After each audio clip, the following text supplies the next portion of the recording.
पश्चिम बंगाल में जैसे जैसे विधानसभा चुनाव की तारीख नजदीक आती जा रही है, वैसे वैसे वहां सियासी हलचल तेज होती नजर आ रही है।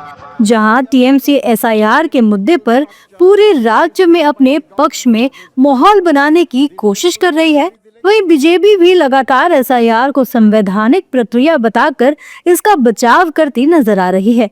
इसी बीच टीएमसी ने देश के मुख्य चुनाव आयुक्त ज्ञानेश कुमार के खिलाफ संसद में महाभियोग लाने की बात कहकर ऐसा सियासी बम फोड़ा है जिससे राजनीतिक गलियारों में हड़कंप मच गया है।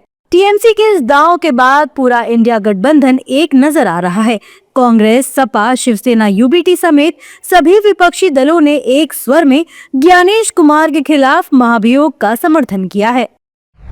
मुख्य चुनाव आयुक्त नहीं, वो तो इस समय भारतीय जनता पार्टी सरकार के जैसे इशारे पे बयान देते। उन्होंने अपने पद की गरिमा गिरा दी। मुझे बहुत दुख के साथ कहना पड़ रहा है कि एक बहुत ही महत्वपूर्ण पद था ये। इस पद को इतना विवाद में कभी नहीं आया था, लेकिन ऐसा लगता है कि उन्होंने विवाद में अपने कार्यों से पहुंचा दिया है। मुझे दुख है कि इतने महत्वपूर्ण पद पे बैठे हुए आदमी के साथ जनता का विश्वास नहीं रह गया जिस तरह एसआईआर हुआ है।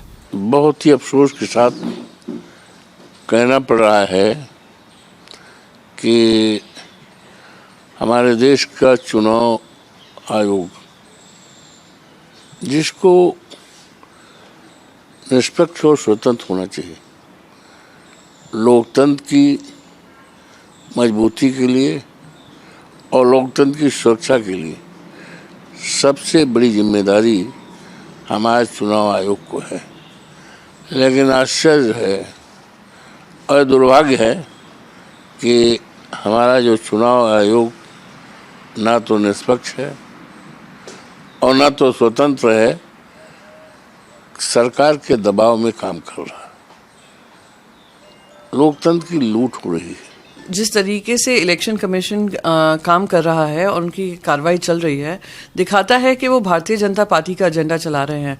पहले ईडी, सीबीआई, इनकम टैक्स के बारे में यही होता था कि कोई भी विपक्ष अगर सवाल उठाता था तो उनके घर पे छापे पड़ जाते थे या उनको अरेस्ट कर दिया जाता था, उनको चुप करने की कोशिश की जाती थी।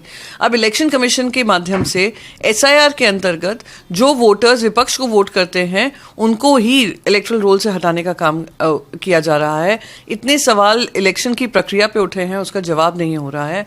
और जिस ब्रेजन एटीट्यूड से जवाब आते हैं इलेक्शन कमिश्नर से, तो वहीं ना कहीं दिखाता है कि वो जो बचाव कर रहे हैं वो बीजेपी हेडक्वार्टर्स का बचाव कर रहे हैं। इसलिए उनके ऊपर ये जो नो कॉन्फिडेंस मोशन है, सबने, राज्यसभा हो, लोकसभा हो, सबने उस पर साइन किया। टीएमसी के मुख्य चुनाव आयुक्त ज्ञानेश कुमार के खिलाफ महाभियोग लाने के फैसले को लेकर बीजेपी ने भी टीएमसी और विपक्ष पर करारा प्रहार किया है।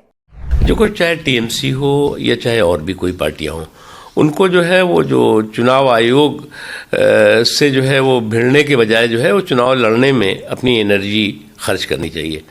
उनको जो है वो चुनाव लड़ने में जो एनर्जी खर्च करनी चाहिए, वो चुनाव आयोग से भिड़ने में उस एनर्जी में उस एनर्जी को का जो है वो नुकसान कर रहे हैं अपने। आप जो है वो मैसेंजर को क्यों आप उस पर हमले कर रहे हैं? आप मैसेज देखो, ग्राउंड का मैसेज क्या है? ग्राउंड का मैसेज आपके खिलाफ है।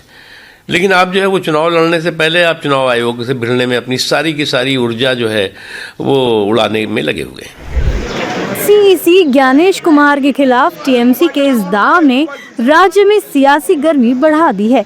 इसके साथ ही महाभियोग की ये चाल संसद में कितना कारगर होगा ये तो बाद में पता चलेगा। लेकिन इस दाव से टीएमसी ने इंडिया गठबंधन को एक कर बीजेपी को ये मैसेज दिया है कि पश्चिम बंगाल की उसकी लड़ाई किसी भी तरह से आसान नहीं होने वाली है।